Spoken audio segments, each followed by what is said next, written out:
Students, आज हम जो टॉपिक डिस्कस करने चल रहे हैं पैरेलल प्लेट कैपेसिटर। हमने इसके पहले कैपेसिटर डिस्कस किया और कैपेसिटर के 3 टाइप्स डिस्कस किया हमने। कौन कौन से टाइप थे? पैरेलल प्लेट कैपेसिटर फर्स्ट था, दूसरा सिलेंड्रिकल प्लेट कैपेसिटर और तीसरा स्फेरिकल कैपेसिटर। हमको डिस्कस करना है क्या? Parallel plate capacitor. हमने आपको बताया था कैपेसिटर क्या होते हैं, 2 आइडेंटिकल प्लेट होते हैं जो कि किसी डाइइलेक्ट्रिक मीडियम से सेपरेट होते हैं। एक प्लेट और दूसरे प्लेट के बीच में डाइइलेक्ट्रिक मीडियम रहेगा और एक प्लेट किससे कनेक्ट होगा? अर्थ से। अब अगर दोनों प्लेट प्लेन हो, दोनों प्लेट प्लेन कंडक्टर हो और एक दूसरे से पैरेलल रख दिए जाएं, तो क्या बन जाएगा आपका? Parallel plate capacitor. Means parallel plate capacitor is combination of 2 plane conducting plates placed parallel to each other. क्या हमने कहा कि parallel plate capacitor is combination of 2 plane conducting plates placed parallel to each other. तो वो क्या कहा जाएगा? Parallel plate capacitor. अब प्लेटों का शेप हमने बताया था। प्लेटों का शेप स्क्वायर साइज का हो सकता है, रेक्टेंगुलर हो सकता है या सर्कुलर भी हो सकता है, किसी भी शेप का हो सकता है। तो ये इसमें दिखाया गया है, डायग्राम पे ध्यान दीजिए। ये एक पैरेलल प्लेट कैपेसिटर दिखाया गया है जिसमें 2 प्लेन प्लेट्स हैं, आमने सामने रखे गए हैं। एक फर्स्ट प्लेट को कनेक्ट किया गया है एक इलेक्ट्रिक सोर्स से जिससे इसको चार्ज दिया जाएगा। दूसरे प्लेट को कनेक्ट किया गया है किससे? अर्थ से। इसका हमको क्या निकालना है? कैपेसिटेंस। इस पैरेलल प्लेट कैपेसिटर का क्या निकालना है? कैपेसिटेंस। तो पहले इस पूरे फॉर्मेशन को समझ लिया जाए। 2 प्लेन प्लेट्स लिए गए हैं, फर्स्ट और सेकेंड कंडक्टिंग प्लेट है। फर्स्ट प्लेट को इलेक्ट्रिक सोर्स से प्लस क्यू चार्ज दिया गया है। फर्स्ट प्लेट को एक इलेक्ट्रिक सोर्स से प्लस क्यू चार्ज दिया गया, तो प्लस क्यू चार्ज ये दिखाया गया है। इसके बाद ड्यू टू इलेक्ट्रिक पोलराइजेशन, हमने प्रिंसिपल में समझाया था जस्ट इसके पहले वाले टॉपिक में।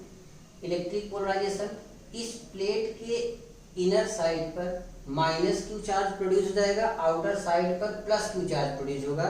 Since second plate is connected to earth, तो जो इस साइड का पॉजिटिव चार्ज होगा वो न्यूट्रल हो जाएगा, तो बचेगा केवल negative charge inside.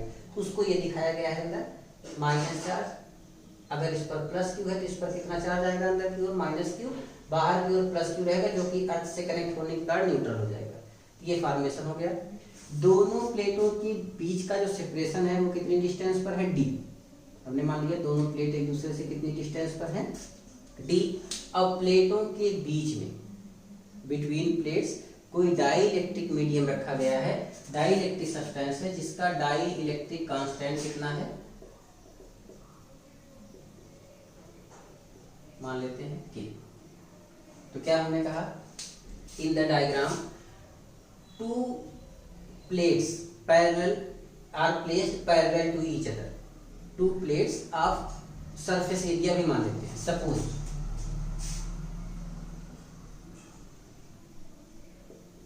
To identical plane plates of surface area capital A placed at a distance small d and the separation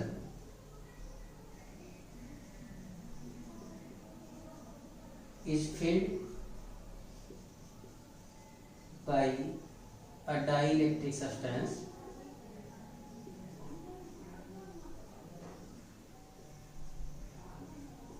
of constant Q। अब ध्यान दीजिए, जब इसको प्लस क्यू चार्ज दिया गया तो ये प्लेट आपका पॉजिटिव हो गया, ये प्लेट निगेटिव हो गया। मीन्स एक प्लेट पॉजिटिव एक प्लेट निगेटिव, तो दोनों प्लेटों के बीच इलेक्ट्रिक फील्ड प्रोड्यूस हो जाएगा। तो दोनों के बीच कितना इलेक्ट्रिक फील्ड प्रोड्यूस होगा, पहले हम उसी की वैल्यू निकालेंगे।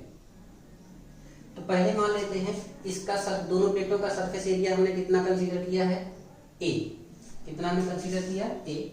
और टोटल चार्ज कितना है, प्लस क्यू और minus Q. Amount of charge की बात करें तो क्यू। ध्यान दीजिए, अगर हम चार्ज डेंसिटी निकालें, surface charge density, surface charge density of first plate, तो मान लेते हैं सिग्मा 1 इक्वल टू क्या हो जाएगा, पॉजिटिव चार्ज है तो इसलिए plus Q upon A, total charge upon total area, plus इसलिए क्योंकि पॉजिटिव चार्ज है। दूसरा, surface charge density of second plate, sigma 2 equal to हो जाएगा, निगेटिव चार्ज है इसलिए माइनस क्यू अपान ए। तो ध्यान दीजिए, हमने पढ़ा है कि किसी अगर प्लेट है तो उसके कारण कोई इलेक्ट्रिक फील्ड अगर किसी पॉइंट पे निकालना है तो कितना होगा, हमको बीच में निकालना है, ई की वैल्यू।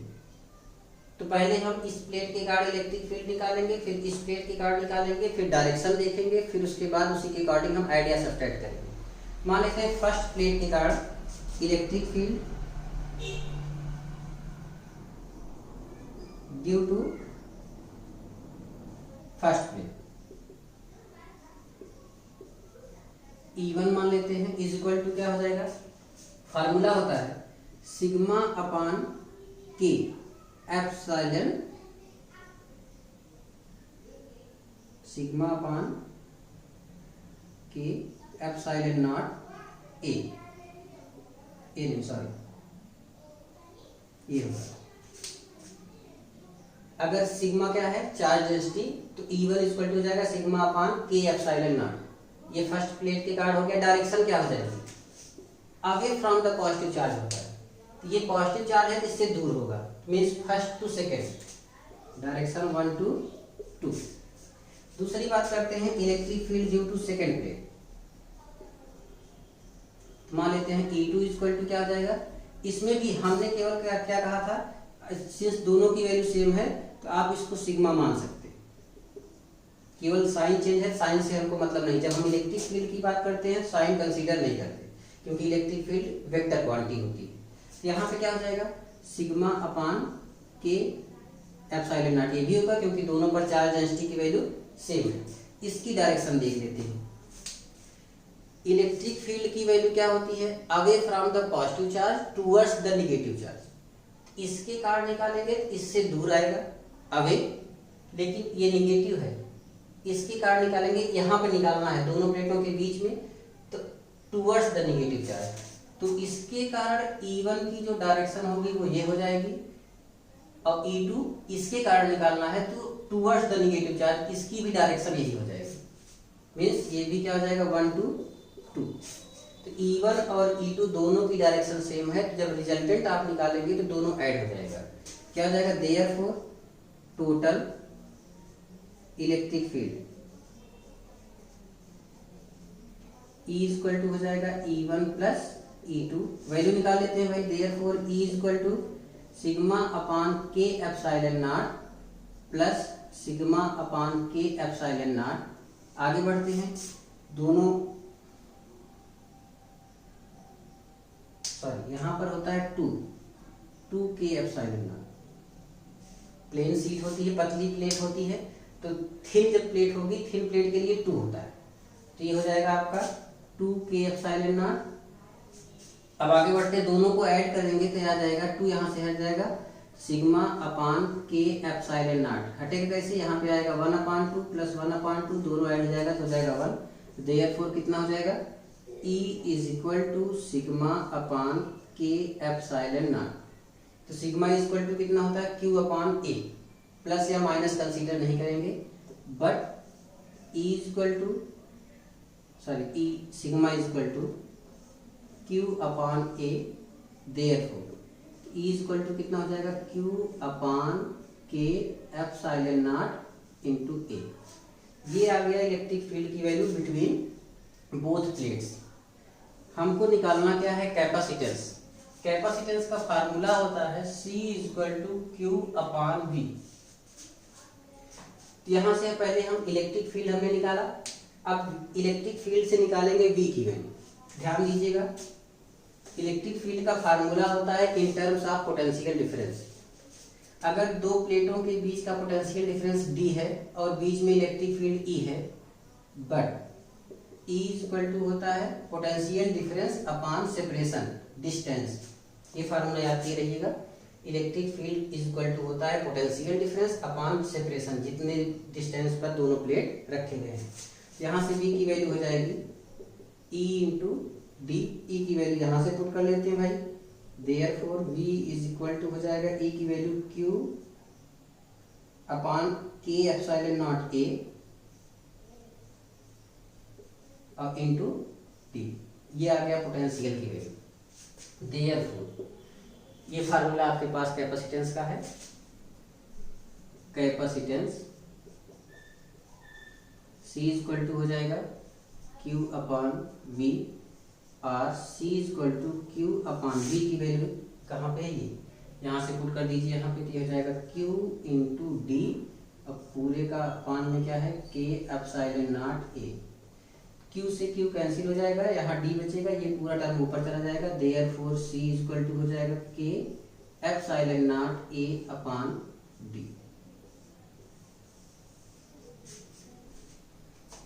ये हो गया किसी पैरेलल प्लेट कैपेसिटर का कैपेसिटेंस।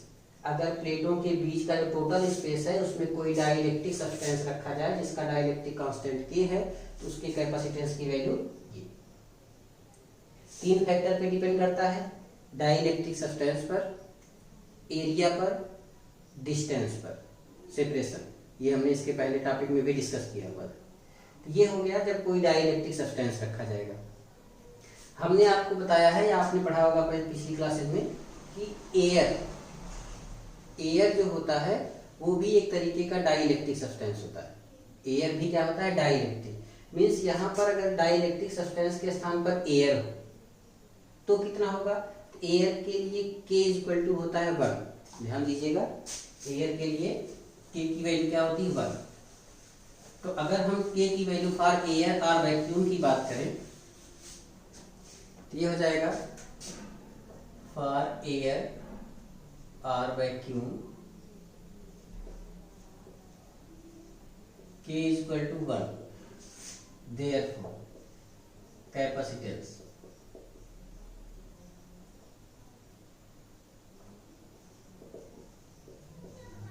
क्या हो जाएगा भाई, कैपेसिटेंस को हम C0 भी लिख सकते हैं।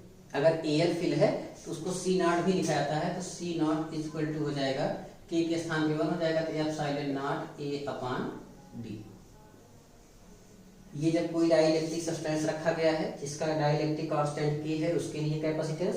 अब अगर उसी डाइलेक्ट्रिक सब्सटेंस के स्थान पे क्या हो, एयर और वैक्यूम हो, तो उसके लिए K 1, तब आपका क्या हो जाएगा कैपेसिटेंस की value epsilon naught A upon D।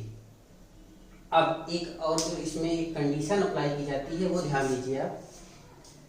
अगर एयर भी रहे और कुछ स्थान पर कोई डाइलेक्ट्रिक सब्सटेंस भी रहे तो कैपेसिटेंस कितना हो, उसको ध्यान दीजिए।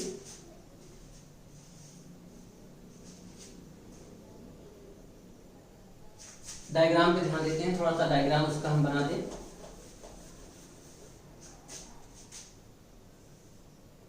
ये एक प्लेट, ये दूसरी प्लेट, ये कनेक्ट होगा किससे, अर्थ से। यह माइनस आपका रहेगा, ये प्लस रहेगा,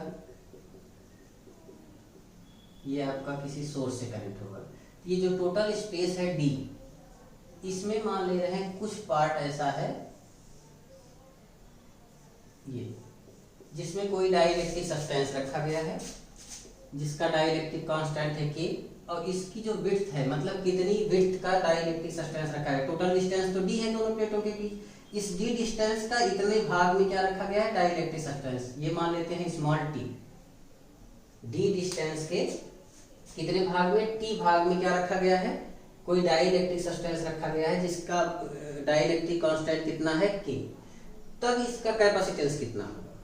चार्ज आप वही कंडीशन से अप्लाई करें, प्लस क्यू माइनस क्यू। ध्यान दीजिए कितना होगा भाई, when a dielectric substance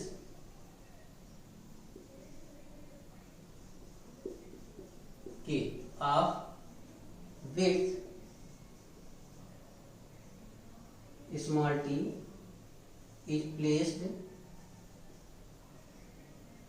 between both plates।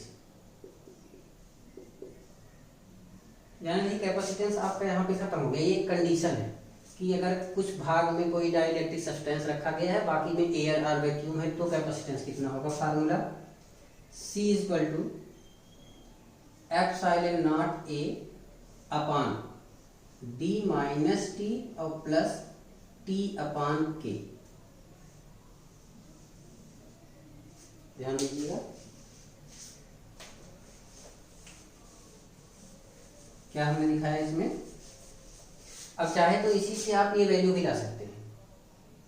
क्या आया कि जब केवल कुछ भाग में कोई डाइलेक्ट्रिक सब्सटेंस रखा जाएगा तो उस कंडीशन में जो कैपेसिटेंस होगा C इक्वल टू क्या हो जाएगा, epsilon naught A upon D total separation minus T जितने भाग में आपका डाइलेक्ट्रिक सब्सटेंस रखा गया है प्लस T अपान K। ये टोटल वैल्यू हो जाएगी आपका किसका, जब कोई पार्शियली डाइलेक्ट्रिक सब्सटेंस बीच में रखा गया है तो उसके लिए कैपेसिटेंस। ये एक कंडीशन, यहाँ से आपका आ गया capacitance of capacitor, parallel plate capacitor. जो भी आपको इसमें प्रॉब्लम हो आप कमेंट कर सकते हैं, पूछ सकते हैं, फिर उस पर हम डिस्कस करेंगे नेक्स्ट टॉपिक। Thank you.